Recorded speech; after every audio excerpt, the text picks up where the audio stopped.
এই সমাজকে পরিবর্তন করার জন্য সবথেকে গুরুত্বপূর্ণ ভূমিকা পালন করার কথা ছিল আজকের এই যুব সমাজের। অথচ আজকে আমরা দেখি যুব সমাজের হাতে নেশা, যুব সমাজের হাতে আজকে সিগারেট দেখি, মদের বোতল দেখি।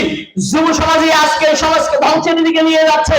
এই কারণে আমার ব্যক্তিগতভাবে আমি মনে করি যে আজকের এই সাধারণ সভা আয়োজন করা অত্যন্ত গুরুত্ব বহন করেছে। তার কারণ যুবকদেরকে ইন্সপায়ার করার জন্য, যুবকদেরকে পরিবর্তন করতে পারলেই এই সমাজ পরিবর্তন হবে।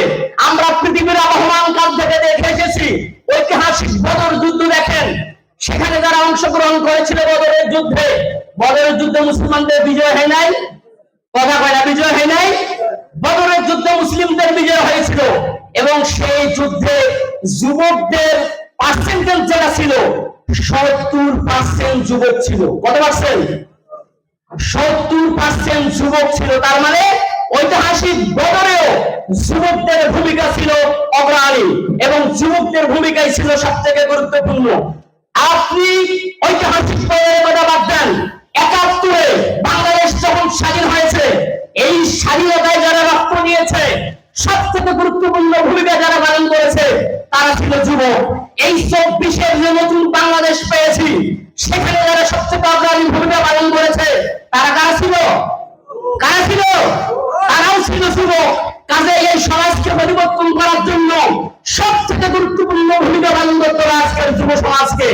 এজন্য যুব সমাজকে আমরা আহ্বান করি, হে যুব সমাজ, তোমরা আসো, তোমরাই পারবে এই দেশকে পরিবর্তন করতে, তোমরাই পারবে এই দেশকে পরিবর্তন করবে।